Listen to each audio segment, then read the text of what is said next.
Choo. Sound check. Hello, hello, hello. Can you hear me? Can you hear me? Huh, that's weird. Alright, let me just do a sound check, guys. Hang on. Oh, okay, yep, okay, we've got sound. Just don't seem to have... Oh no, it's going in there. Okay. I called it something different. G'day Ratbags, how you going? That's a bit like bright, isn't it? Let's chill, let's go. There we go. Alright, cool. How you going? Okay, that's probably still really bright. But anyway, it's the half-ass setup again this evening, sorry. But the last couple of nights I've kind of tried to get set up, and then I've had you know, a wee and I've shut everything back down again, and so, you know, I was determined to try and make sure I got it happening tonight. Fuck, thought I'd lost the book. Here we go, got the book. So yeah, here we go, here we are. Got the book and I've got the lewk. and let's get into it. So, how's everyone's day been going? It's Thursday. How's everyone's Thursday been going? It was a pretty nice day here weather-wise again. We've been having pretty glorious autumn days actually. They've been beautiful. Which is definitely something to look up and be grateful about, yeah. Okay, so tonight we're at chapter 10. No, chapter 10, is it? Yes, we're up to chapter 10. So, let's get into it. Let me pull this. Okay. Dropping, falling everywhere. Just make some space. Okay, alright, let's go. Alright, chapter 10. I just gotta make sure I'm not... sorry. Excellent, and we're back again. Alright, okay, thank you, OBS. You're very kind. I don't know why you want to... oh, what's going on? I want to be weird this evening, but... okay. Let us proceed. Chapter 10. Sorry for the polywaffling.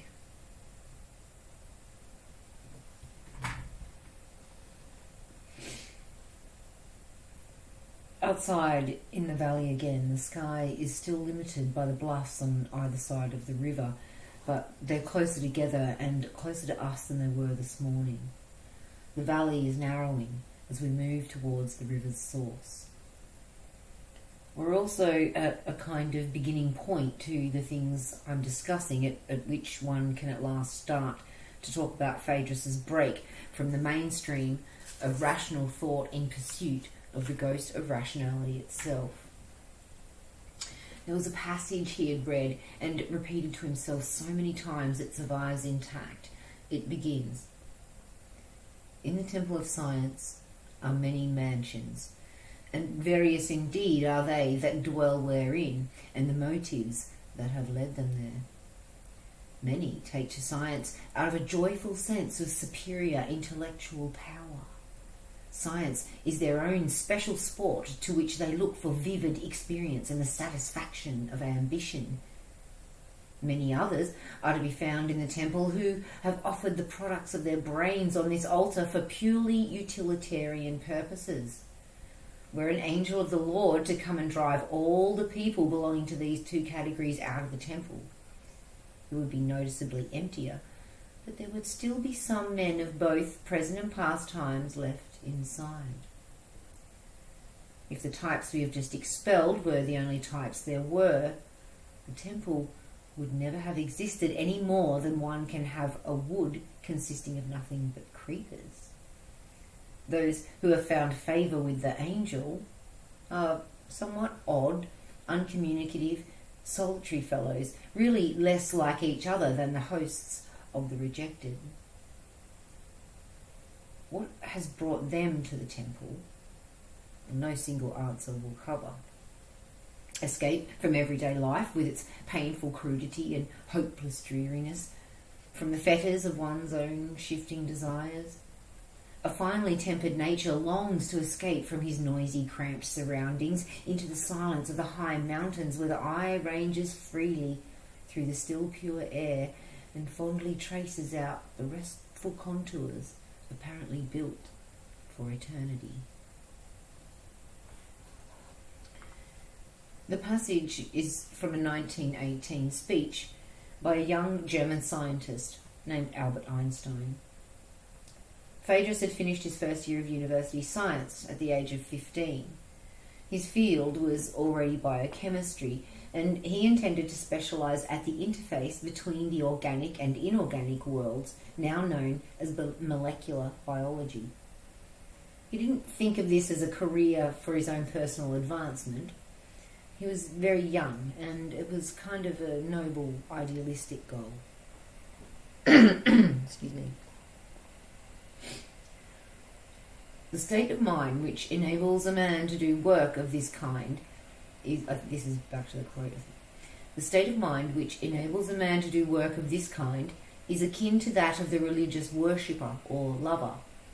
The daily effort comes from no deliberate intention or program, but straight from the heart. Back to Percy. If Phaedrus had entered science for ambitious or utilitarian purposes, it might never have occurred to him to ask questions about the nature of a scientific hypothesis as an entity in itself. But he did ask them, and he was unsatisfied with the answers. The formation of hypotheses is the most mysterious of all the categories of scientific method. Where they come from, no one knows. A person is sitting somewhere, minding his own business, and suddenly, flash, he understands something he didn't understand before. Until it's tested, the hypothesis isn't truth. For the tests aren't its source. Its source is somewhere else. Einstein had said, "Man tries to make for himself in the fashion that suits him best a simplified and intelligible picture of the world.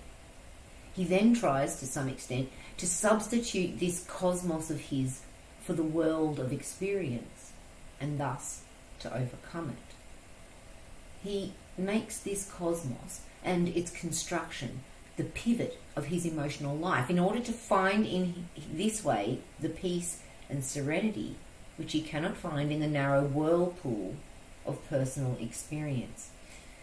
The supreme task is to arrive at those universal elementary laws from which the cosmos can be built up by pure deduction. There is no logical path to these laws, only intuition, resting on sympathetic understanding of experience. Intuition? Sympathy? What strange words for the origin of scientific knowledge. A lesser scientist than Einstein might have said, "But scientific knowledge comes from nature. Nature provides the hypothesis." But Einstein understood that nature did not and does not. Nature only provides the experimental data.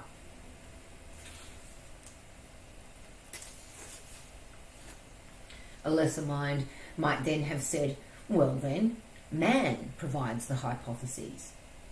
But Einstein denied this too. Nobody, he said, who has really gone into the matter will deny that in practice the world of phenomena uniquely determines the theoretical system, in spite of the fact that there is no theoretical bridge between phenomena and their theoretical principles. And Phaedrus's break occurred when, as a result of laboratory experience, he became interested in hypotheses as entities in themselves. He had noticed again and again in his lab work that what might seem to be the hardest part of scientific work, thinking up the hypotheses, was invariably the easiest. The act of formally writing everything down precisely and clearly seemed to suggest them. As he was testing hypothesis number 1 by experimental method, a flood of other hypotheses would come to mind, and as he was testing these, some more came to mind, and as he was testing these, still more came to mind, until it became painfully evident that as he continued testing hypotheses and eliminating them or confirming them, their number did not decrease. It actually increased as he went along. I think I understand that. Like one idea leads to another, the maybe this, oh maybe it's this, maybe this could be this, maybe that could be for that, maybe that. At first, he found it amusing. He coined a law intended to have the humour of a Parkinson's law that, quote, "the number of rational hypotheses that can explain any given phenomenon is infinite," end quote. It pleased him to never run out of hypotheses. Even when his experimental work seemed dead-end in every conceivable way, he knew that if he just sat down and muddled about it long enough, sure enough, another hypothesis would come along. And it always did. It was only months after he had coined the law that he began to have some doubts about the humour or the benefits of it. If true, that law is not a minor flaw in scientific reasoning. That law is completely nihilistic. It is a catastrophical logical disproof of the general validity of all scientific method. If the purpose of scientific method is to select from among a multitude of hypotheses, and if the number of hypotheses grows faster than the experimental method can handle, then it's clear that all hypotheses can never be tested. If all hypotheses cannot be tested, then the results of any experiments are inconclusive, and the entire scientific method falls short of its goal of establishing proven knowledge. About this, Einstein had said, quote, "Evolution has shown that at any given moment, out of all conceivable constructions, a single one has always proved itself absolutely superior to the rest." End quote. And he'd let it go at that. But to Phaedrus, that was an incredibly weak answer. Yeah, damn straight. The phrase, "at any given moment," really shook him. Did Einstein really mean to state that truth was a function of time? To state that would annihilate the most basic presumption of all science. But there it was, the whole history of science, a clear story of continuously new and changing explanations of old facts. The time spans of permanence seemed completely random. He could see no order in them. Some scientific truths seemed to last for centuries, others for less than a year. Scientific truth was not dogma, good for eternity, but a temporal quantitative entity that could be studied, like anything else. Can also almost pinpoint our time in history by certain scientific beliefs of the age or the time. So he studied scientific truths and then became upset even more by the apparent cause of their temporal condition. It looked as though the time spans of scientific truths are an inverse function of the intensity of scientific effort. And so basically, the less you study them, the longer they remain truths. That's pretty backwards, isn't it? That's like, oh, we stopped testing people, so now we have no cases. That's funny. So yeah, it looked as though the time spans of scientific truths are an inverse function of the intensity of scientific effort. Thus, the scientific truths of the 20th century seemed to have a much shorter lifespan than those of the last century, because scientific activity is now that much greater. If, in the next century, scientific activity increases tenfold, then the life expectancy of any scientific truth can be expected to drop to perhaps 1/10 as long as it is now. What shortens the lifespan of the existing truth is the volume of hypotheses offered to replace it. The more the hypotheses, the shorter the time span of the truth.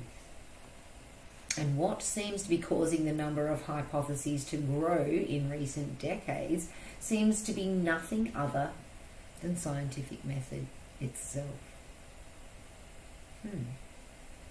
The more you look, the more you see. I think now that we have a bit more of a handle on kind of quantum reality, I think that makes a bit more sense now.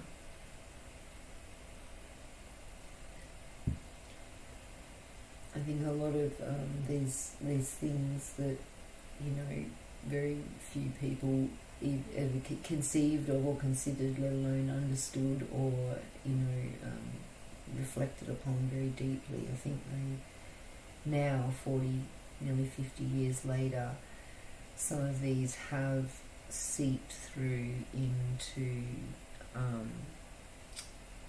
to what is the word? To, you know, into the zeitgeist, I guess might be the right word. In that, you know, they're not such way out concepts now. It's like, yeah, and you know, like the more you look, the more you see, the more you find.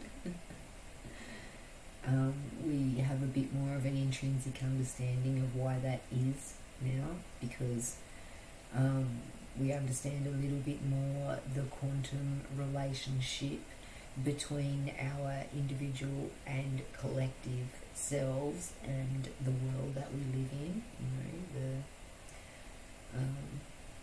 like a lot of people call it a force or whatever, you know, blah blah blah, the immaterial bit, you know, that we can't kind of see and quantify, but that we seem to be able to have some kind of relationship with in some, you know, ill-defined way, or yet to be clearly defined way. Okay, so back to not away from the rambling. So yes, instead of selecting one truth from a multitude, you are increasing the multitude.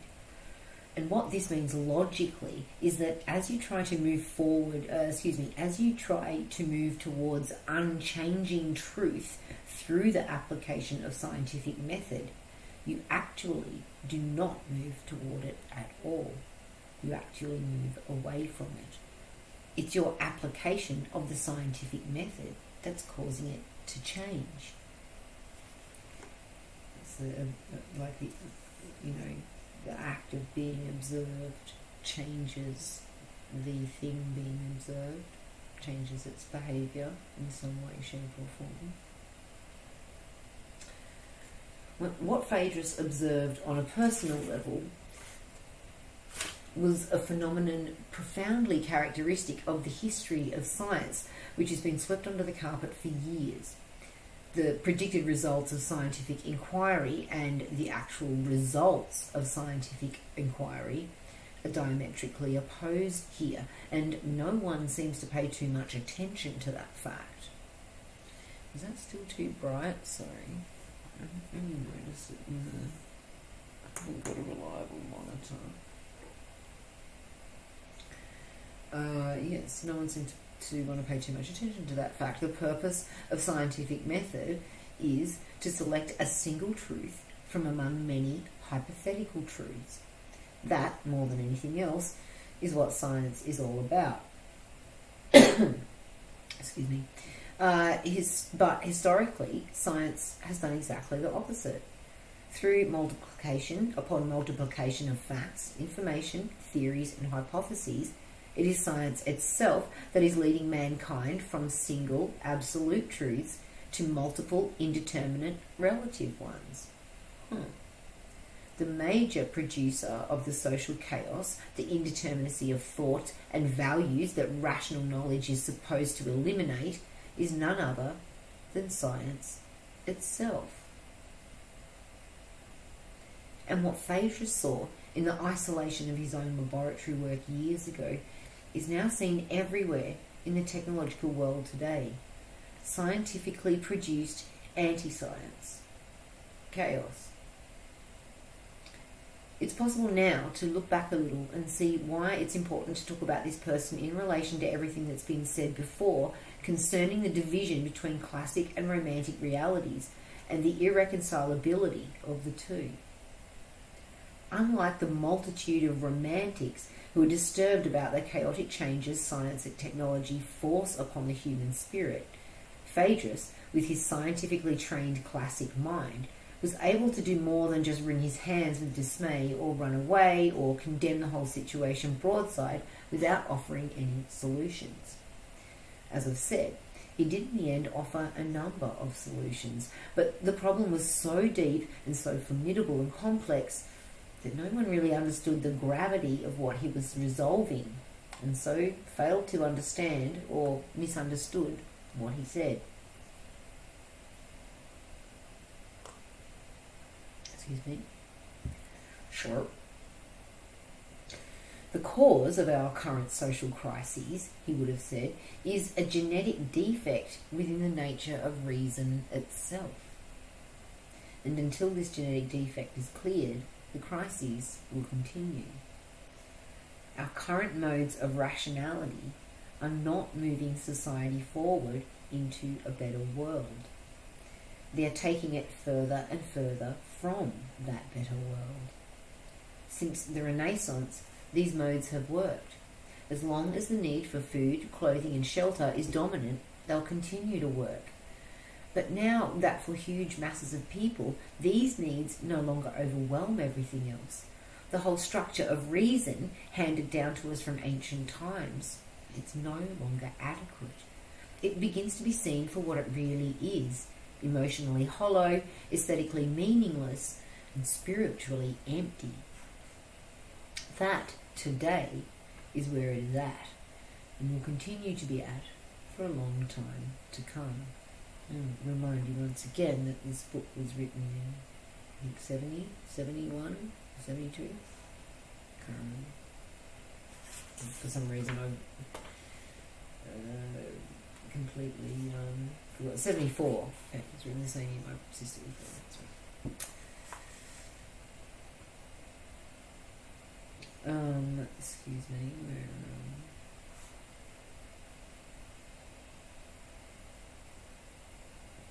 So I have the vision of an angry, continuing social crisis that no one really understands the depth of, let alone has solutions to. I wonder what he would think now. I see people like John and Sylvia living lost and alienated from the whole rational structure of civilized life, looking for solutions outside that structure, but finding none that are really satisfactory for long. And then I have a vision of Phaedrus and his lone, isolated abstractions in the laboratory, actually concerned with the same crisis, but starting from another point and moving in the opposite direction. And what I'm trying to do here is put it all together. It's so big, and that's why I seem to wander sometimes. No one that Phaedrus talked to seemed really concerned about this phenomenon that so baffled him. They seemed to say, well, we know scientific method is valid, so why ask about it? Phaedrus didn't understand this attitude. He didn't know what to do about it, and because he wasn't a student of science for personal or utilitarian reasons, it just stopped him completely. It was as if he were contemplating that serene mountain landscape Einstein had described, and suddenly between the mountains had appeared a fissure, a gap of pure nothing. And slowly and agonizingly, to explain this gap, he had to admit that the mountains, which had seemed built for eternity, might possibly be something else, perhaps just figments of his own imagination. And it stopped him. And so Phaedrus, who at the age of 15 had finished his freshman year of science, was at the age of 17 expelled from the university for failing grades. Immaturity and inattention to studies were given as official causes. There was nothing anyone could have done about it either, to prevent it or to correct it. The university couldn't have kept him on without abandoning standards completely. In a stunned state, Phaedrus began a long series of lateral drifts that led him into a far orbit of the mind. But he eventually returned along a route that we are now following, to the doors of the university itself. Tomorrow, I'll try to start on that route.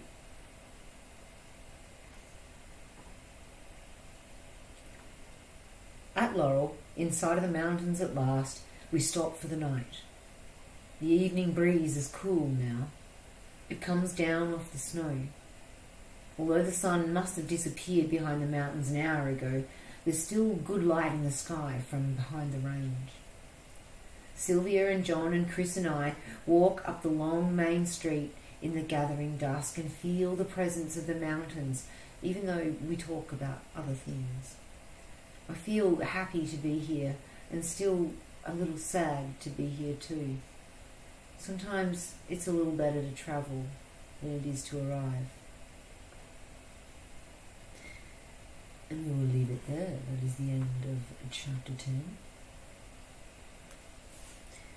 And hopefully I'll have it shit together tomorrow. And we'll be back tomorrow for chapter 11. It's really interesting, isn't it? I need to put my thoughts together a little bit to talk about what he was just talking about, because it's a little bit meta, you